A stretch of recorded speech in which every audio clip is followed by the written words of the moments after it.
मसला नहीं कि हमने एजुकेशन ठीक करनी है या हमने ये जो प्लेजराइज हुए चीजें वो हमने ठीक करनी है, या हमारे जो ओरिजिनल रिसर्च क्यों नहीं हो रही, या हमारे जो सीएसएस में इतने कम लोग कैसे पास हो रहे हैं। नहीं, उनको शौक है कि हम होली बैन कर दें। हमारे जो यानी कि बेसिकली वो जो है ना, मुझे ये इदारा जो है ये कैसे गार्डियन बन गए सोशो कल्चरल इस्लामिक आइडियोलॉजी का।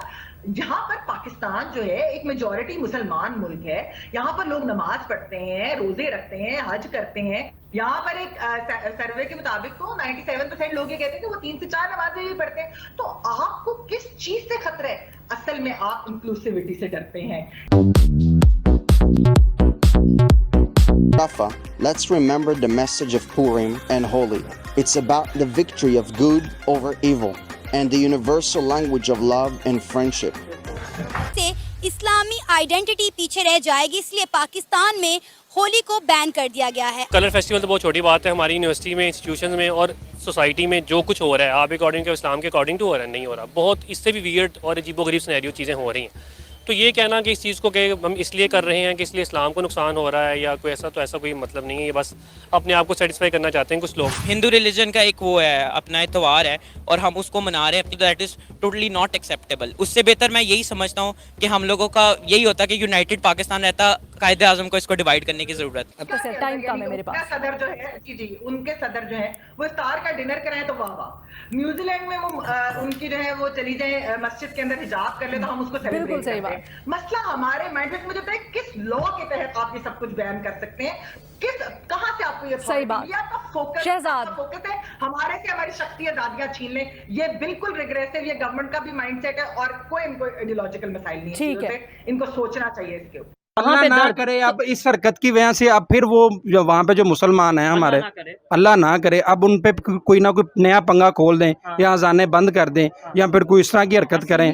वो फिर कोई इस तरह की, फिर जब जैसे हमारी ईद आती है, अभी बकरा ईद आ रही है, बकरा ईद पे ले लें आप। अब गाय भैंस को हम ज़िबा करते हैं कुर्बानी के तौर पे, वो कहेंगे जी वो हमारी तो माता है। वो तो आप थोड़ा ना कह रहे हैं, ये आप वो बात मुझे बताएं हिंदुस्तान में जो नहीं हो रही। अच्छा नहीं, पाबंदी है, अजान पर पाबंदी है, नमाज पर पाबंदी है। मैं आपको हिंदुस्तान ने अपना खित्ता इतना बड़ा जिस्म काट के हमें पाकिस्तान बनाने के लिए 4 सूबे दिए।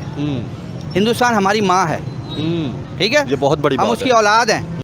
दोस्तों आप सबको होली का ढेर सारा शुभकामनाएं। लेकिन होली हमारा कल को है, लेकिन पाकिस्तान में पिछले साल की तरह इसी साल भी एक तरीके से आप कह सकते हो जो हिंदू कम्युनिटी है बहुत ही, हालांकि उनका नंबर कम ही बचा है और एक तरीके से सिंध में ही है और केपी के एरिया में कुछ गिने चुने होंगे और बलूचिस्तान में।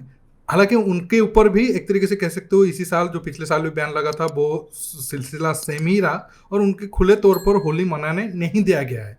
इस बात को लेकर जो भी पाकिस्तान मीडिया में डिस्कशन हो रहा है आप एंजॉय करिए। हालांकि भारत के अलावा बाकी अलग कंट्री यूरोप से लेकर अमेरिका, इजराइल, दुनिया भर में होली को धूमधाम से मनाया गया है। लेकिन कुछ ऐसे देश हैं जिनको कुछ त्योहारों से उनके धर्म खतरे में आ जाता है। आप दोस्तों आखिर तक ये वीडियो को एंजॉय करिए, मैं मिलूंगा वीडियो के आखिर में। और आप सबसे रिक्वेस्ट है ये वीडियो को ज़्यादा से ज़्यादा लाइक शेयर करना बिल्कुल मत भूलिएगा। देखें अभी ईद उल अज़हा आ रही है, त्यौहार नज़दीक है, तो हमारे गाय की कुर्बानी पे पाबंदी नहीं है, वहाँ पे गाय की कुर्बानी पे पाबंदी है, तो ये हमारे लिए अलमिया नहीं है। हाँ और बताएं। और मोस्टली जो आपने देखा होगा, आपने हिस्ट्री पढ़ी होगी, हमारी काफ़ी सारी मस्जिदें हैं जो उन्होंने डिस्ट्रॉय की हुई हैं। अगर मैं यहाँ पे रंग लेके आऊँ, मैं आपके जिस्म पर लगा तो आपको कैसा लगेगा? जस्ट आपके सामने एग्जाम्पल है, आपको कैसा लगेगा? देखिए अगर तो मेरे फ्रेंड्स मुझे कलर्स लगाएंगे तो डेफिनेटली मुझे बुरा नहीं लगेगा। अगर मेरी फैमिली मुझे लगाएगी तो मुझे बुरा नहीं लगेगा। लेकिन अगर एक अजनबी आके मुझे हाथ लगाएगा या रंग लगाएगा तो डेफिनेटली मैं कंफर्टेबल फील नहीं करूंगी ना। आपके रिगार्डिंग आपके जो फ्रेंड्स हैं वो आपके साथ कुछ भी कर सकते हैं। मैंने ये नहीं कहा, कैसी बातें कर रहे हैं, मैंने ये नहीं कहा कि मेरे फ्रेंड्स मेरे साथ कुछ भी कर सकते हैं। मैंने कहा रंग लगाना, देखिए रंग लगाने की बात हो रही है ना, आप कहाँ पे कहाँ ले गए? आप रंग लगाने की बात करें तो डेफिनेटली जब आप रंग लगाएंगे तो आपको कोई ना कोई ऐसे जिस्म के हिस्से को टच चुका जो कि हमारे इस्लाम में ममनून है। एक बहुत अच्छा नाम है। अगर आप देखा जाए तो हम एक इस्लामिक कंट्री में रहते हैं, तो according to the Islamic nations या सिविलाइजेशंस हमें वो सारी टर्म्स एंड कंडीशंस अडॉप्ट करनी चाहिए जो कि हमारे दीन में, हमारे इस्लाम में, कुरान में मेंशन है। अगर कोई गैर मुस्लिम इसको अपनाना चाहता है तो डेफिनेटली हम उसको पाकिस्तानी होने के नाते या इस्लामिक होने के नाते रोकते हैं अपने लोगों के लिए, तो ये एक बेहतर इक़दाम है। तो आप ये जो होली वाली बात कर रहे हैं तो उसमें देखा जाए कि ये उनका एक त्यौहार है, ये उनका एक फेस्टिवल है, वो अपनी आज़ादी से जैसे चाहे मनाए। हम अपने फेस्टिवल्स को मनाते हैं, हमारी जैसे ईद उल ज़ुहा होगी, ईद उल फितर होगी, इस तरह उनका भी कोई ये त्यौहार है तो उनको मनाने का पूरा हक है।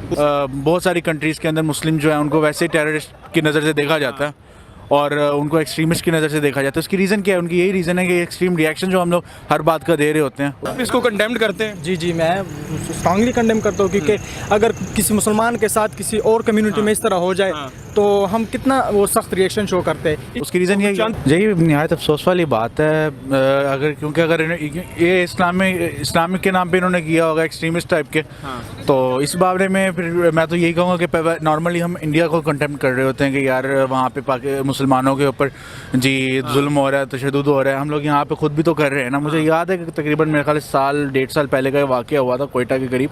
वहाँ पे एक हिंदू आदमी को जला दिया गया था लिटरली ना, कि उसने जी इस बात पे कि तौहीन रसूल उसने किया। सहाबा की जो उनका दौर था वो उठा के देख लें, उसमें यही चीज़ थी कि हिंदू भी थे, काफिर वगैरह जो थे वहाँ पे, वो अपने मज़हब को प्रैक्टिस कर रहे थे, उनको कोई प्रॉब्लम वगैरह नहीं थी। और अगर आप ह्यूमन राइट्स की भी बात करें, सबका ये बेसिक राइट है कि वो अपनी आइडियोलॉजी के ऊपर काम कर सकता है। तो आप कौन हो उसके बारे में उसके कंटेम्प्ट करने वाले? इंडिया में मुसलमानों पे बड़ा जुल्म होता है। इंडिया में मुसलमान अपने फेस्टिवल नहीं बना सकते। इंडिया में पाकिस्तान मुसलमान जो है वो अपने ईद नहीं सही प्रॉपर से मना सकते। तो है इस तरह ना, ये हम इस बात को तो डिनाई नहीं कर सकते कि वहाँ ऐसा कुछ नहीं होता। पाकिस्तान में उसकी निस्बत बहुत कम है। हम ये नहीं कह सकते कि हम भी करते हैं तो वो भी कर रहे हैं। वहाँ पे होता है ये, और पाकिस्तान में उसकी निस्बत ये बहुत। अगर वहाँ पे भी होता है वो भी गलत है, अगर यहाँ पे होता है तो ये भी गलत है। माँ से कोई लड़ाई करता है?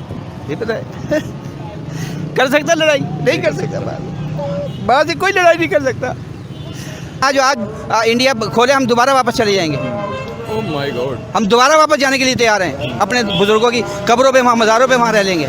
वहाँ सुकून है, मुसलमान वहाँ सुकून से है। यहाँ बेसुकून है, यहाँ तो नींद नहीं आती। लोग तो बच्चों को मार के और खुदकशी करके मर जा रहे हैं। हमारे जब तक इंडिया से रिलेशन अच्छे नहीं होंगे, पाकिस्तान नहीं तरक्की कर सकता। पाकिस्तान तरक्की करता है, पीछे पीछे इंडिया जो है वो कैंची लेके पीछे लगा हुआ होता है, दहशतगर्द दहशतगर्द दहशतगर्द। यहाँ पे हमारे एक ही नारा लगता है कि हिंदुस्तान के अंदर मुसलमानों पर जुल्म होगा। कोई जुल्म नहीं हो रहा, झूठ बोलते हैं सब। मेरे सगे मामू हैं, वो गरीब हैं, वहाँ मेरठ के अंदर मेरठ सिटी के अंदर वो गरीब हैं। हम जब जाते थे उनके घर तो बगैर छत के हम वहाँ रहते थे। अब मुझे पता चला कि वहाँ यूपी गवर्नमेंट ने, वो क्या नाम है सीएम का यार, वो जो पंडित है, योगी साहब। यार योगी जी, मैं आपके हाथ जोड़ के आपसे आपका शुक्रिया अदा करता हूँ। आपने गवर्नमेंट ऑफ यूपी ने उनको मकान बना के दिया है। यहाँ पे गरीबों का क्या हाल है? अब यहाँ पे गरीबों का, यहाँ गरीब तो खुदकशी कर रहा है, खुद ऐसी कर रहे हैं ये सारे। कुछ नहीं, वो यार अकलियत तो बात तो दूसरी है। या मुसलमान रो रहा है, मैं रो रहा हूँ आपके सामने। देखिए, पाकिस्तान तो बना है इस्लाम के नाम पर, और अब प्रेजेंट टाइम में लगभग 98% मुस्लिम ही है। फिर भी उनको एक तरीके से डर रहता है कि कुछ ना कुछ इंसिडेंट के कारण उनका धर्म खतरे में आ जाता है। कभी दुश्मन जो उनके माइनॉरिटी रहते हैं वो बन जाते हैं, कभी कोई और कंट्री में कुछ हो जाए तो उनके इस्लाम खतरे में आ जाता है। हमेशा वो एक तरीके से आप कह सकते हो इसी माइंडसेट पर रहते हैं कि नहीं, ये बात हो गया तो हमारा धर्म खतरे में आ गया। ये इसी वजह से हुआ है, क्योंकि धर्म को एक तरीके से खुली छूट के कारण जो पाकिस्तान में मौलवी है वो एक तरीके से गैंग बना कर रखे हैं, या फिर उनका एक तरीके से बिजनेस चलता है। और पाकिस्तान में 8-10 बड़े बड़े मौलवी है, और छोटे छोटे शहर पर और छोटे छोटे मतलब कई नंबर पर मौलवी होंगे। तो एक तरीके से वो बिजनेस बना कर रखे हैं, लोगों का माइंड ब्रेन वॉश करके रखे हैं। और पाकिस्तान आर्मी को इससे फ़ायदा होता है। लोग धर्म के नाम पर अंधे बन कर रहते हैं, कोई बड़ा सवाल उनके ऊपर उठाता नहीं है। और ये लोग जो ऊपर बैठे हैं मौलवी, तो वो ये जो नीचे आवाम है उनको बेवकूफ़ बनाकर उनका धंधा भी ठीक ठाक चलता है, और वो बाहर जाकर एंजॉय करते हैं। लेकिन लोग जो है वो पाकिस्तान के अंदर ही बेवकूफ़ बनकर रहते हैं, या फिर एक तरीके से आप कह सकते हो अंधभक्त मौलवियों का बनकर रहते हैं। और इसी से आप देख सकते हो आज उनका हालत क्या हुआ है, और आगे आने वाले टाइम में पाकिस्तान कहाँ जा रहा है। ठीक है, जो हिंदू कम्युनिटी है पाकिस्तान में, सिंध में, हालांकि पंजाब में तो एक तरीके से हिंदुओं का नामो निशान खत्म हो चुका है। जब देश डिवाइड हुआ था 30-40% आबादी था हिंदुओं का, लेकिन आज तो बिल्कुल ना के बराबर।